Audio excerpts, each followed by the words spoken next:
السلام علیکم ورحمۃ اللہ وبرکاتہ۔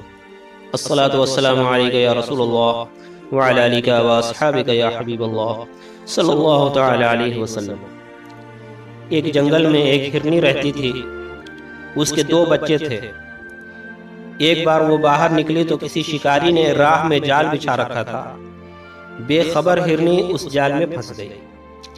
جب اس نے دیکھا کہ میں تو پھنس گئی ہوں تو بڑی پریشان ہوئی۔ اس کی خوش قسمتی دیکھیے کہ اسی جنگل میں حضور سرور عالم صلی اللہ تعالی علیہ وسلم تشریف لاتے ہوئے اسے نظر آیا۔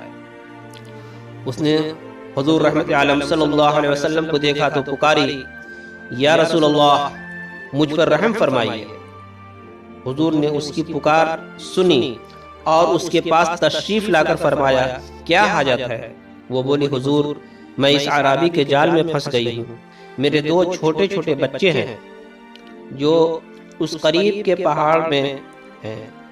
تھوڑی دیر کے لیے آپ میری ضمانت دے کر اس جال سے مجھے آزاد کر دیجیے تاکہ میں آخری بار ایک مرتبہ بچوں کو دودھ پلا آؤں۔ حضور میں دودھ پلا کر پھر یہیں واپس آ جاؤں گی۔ آپ صلی اللہ علیہ وسلم نے فرمایا، اچھا جا، میں تمہاری ضمانت دیتا ہوں اور تمہاری جگہ یہیں ٹھہرتا ہوں، تو بچوں کو دودھ پلا کر جلدی واپس آ جا۔ ہرنی کو آپ نے رہا کر دیا اور وہاں خود قیام فرما ہو گئے۔ اور عرابی جو مسلمان نہ تھا کہنے لگا، اگر میرا شکار واپس نہ آیا تو اچھا نہ ہوگا۔ تو حضور صلی اللہ علیہ وسلم نے فرمایا، تم دیکھو تو صحیح کہ ہرنی واپس آتی ہے یا نہیں۔ ہرنی بچوں کے پاس پہنچی اور بچوں کو دودھ پلا کر فوراً واپس لوٹی اور آتے ہی حضور صلی اللہ علیہ وسلم کے قدموں پر سر ڈال دیا اور یہ اعجاز دیکھ کر وہ عرابی بھی قدموں پر گر گیا۔ جھک گئے سر ہرنیوں کافر کے دونوں ساتھ ساتھ۔ مصطفیٰ نے ان کے سر پر رکھ دیا رحمت کا ہاتھ۔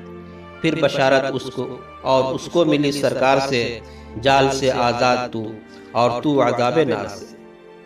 تو ہمارے حضور صلی اللہ علیہ وسلم جانوروں تک کے لیے رحمت ہیں اور جانور بھی حضور کے حکم کی تعمیل کرتے ہیں۔ پھر جو انسان ہو کر حضور کا حکم نہ مانے وہ جانوروں سے بھی گیا گزرا ہے۔ ناظرین، اگر آج کی یہ ویڈیو آپ لوگوں کو پسند آئی ہو تو لائک کریں اور شیئر کریں، اور ہمارے یوٹیوب چینل کو اب تک سبسکرائب نہیں کیا ہو تو سبسکرائب کریں، بیل آئیکن کو ضرور دبائیں تاکہ آنے والی ویڈیو کی نوٹیفیکیشن آپ کو سب سے پہلے ملتی رہے۔ تو انشاءاللہ پھر ملتے ہیں اگلی ویڈیو میں، تب تک کے لیے اجازت۔ السلام علیکم ورحمۃ اللہ وبرکاتہ۔